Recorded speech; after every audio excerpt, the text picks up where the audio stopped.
Je suis là-dessus, tiens.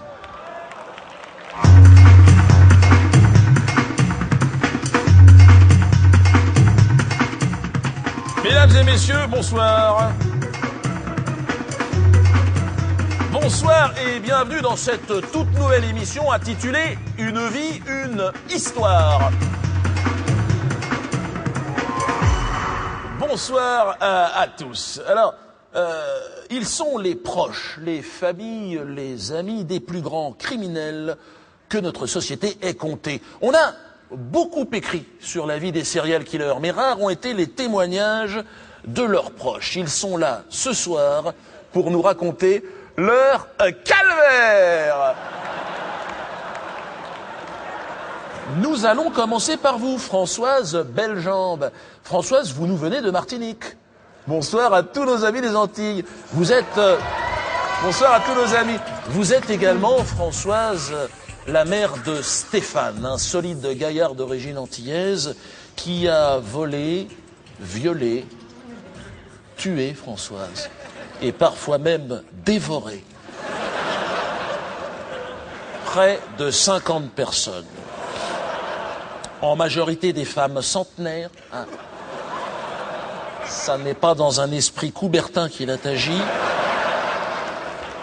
Handicapés physiques, qu'il surprenait dans leur sommeil en leur défonçant le crâne à grands coups de masse. Il a été arrêté, Stéphane, en 1992, heureusement pour nous tous, Françoise, en compagnie de son collègue Fernand Lafarce, hein, dit le charcutier en chaussons. Hein. Il avait visiblement cette particularité de travailler en chaussons, qui n'a pas grand intérêt dans l'émission de ce soir.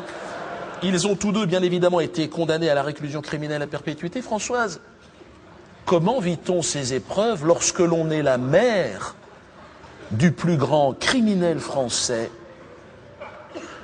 de tous les temps?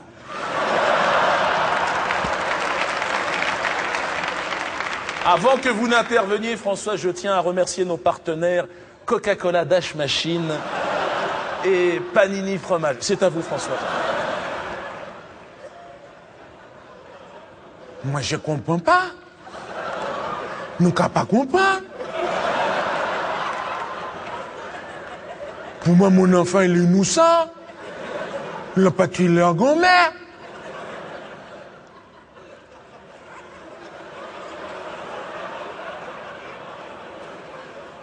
Il a mangé la grand-mère. Il peut venir manger à la maison. Fais pas les colombos de grand-mère. Quand il est petit, toujours il est gentil, la grand-mère. Fais des bisous à sa grand-mère. Il faisait des bisous à sa grand-mère, je n'en doute pas, Françoise, mais pour d'autres grand-mères, non. C'était des grands coups de masse. Pour leur dérober quoi, en moyenne une centaine d'euros. C'est plus près de 80 euros. Faut pas toujours enfoncer mon enfant. Il a pâté la grand-mère. Il a mangé la grand-mère. Il est voleur, je reconnais. Il est voleur, c'est l'enfant voleur. Quand il est petit, toujours voler les gens. Il me volait, il s'est volé lui-même.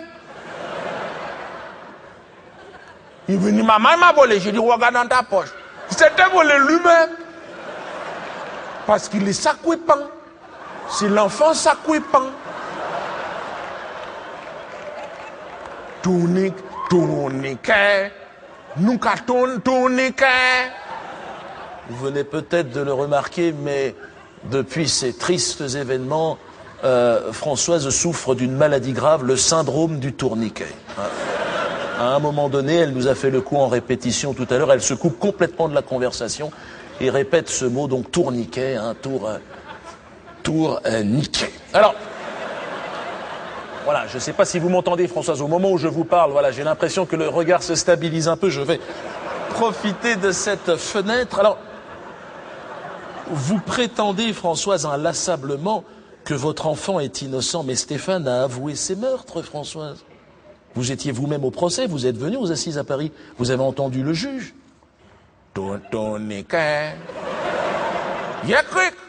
J'ai dit le juge, et mystique. Est-ce que la cour dort? Non, la cour ne dort pas. Le tribunal a dit non, on ne dort pas. J'ai dit l'innocent, monsieur le juge. Il a dit non, il n'est pas innocent. J'ai dit l'innocent. Ils ont montré la vidéo. On va regarder la vidéo. Le gros gars là, comme ça, qui est gauche la gomme, avec les gros yeux d'Africain comme ça. J'ai dit, c'est un Congolais que je vois.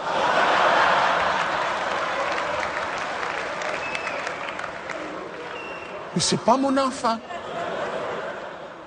J'ai dit l'innocent. Oui, vous avez dit ça, effectivement, mais c'est là que Stéphane s'est levé dans son box, Françoise.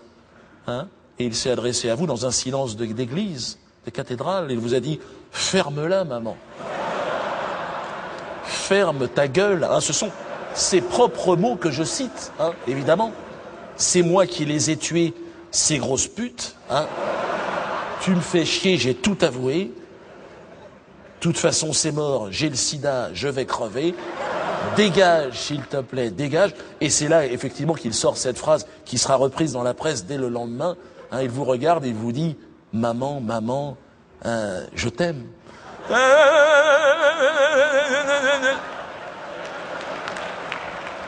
Tourniquet, tourniquet. Le Congolais m'a parlé. Bon, je pense qu'on va arrêter là. Il faut respecter le silence. Merci en tout cas, Françoise, en espérant vous voir descendre très rapidement, hein, de ce grand tourniquet. Alors, nous allons enchaîner et passer la parole à Patrick, qui lui nous vient de Belgique. Patrick, bonsoir Patrick. Patrick, vous êtes le frère du plus grand pédophile de l'histoire de votre pays et certainement d'ailleurs du monde. Vous êtes, Patrick, le frère de Jacques Castafion. Castafion qui aurait, entre 87 et 98, violé, tué près de 100 petites filles. 96, c'est le chiffre exact. 96. C'est un triste record mondial. Lui qui n'avait jamais eu de médaille.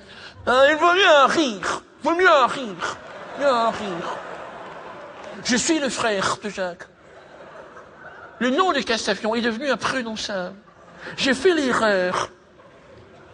Il y a quelques semaines, j'étais au Sénégal. J'aime me retirer loin de toute civilisation. Et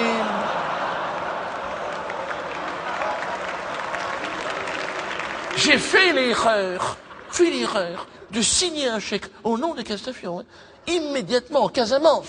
Trop du cul du monde. Le commerçant s'est saisi du chèque immédiatement. Castafion m'en gâté, Castafion m'en gâtou. Il vociférait. Castafion en fricassé, en rémoulade. J'ai pris mes jambes à mon cou, je n'ai pas perdu mon temps. Vous savez, j'ai écouté avec beaucoup d'attention les témoignages de Françoise.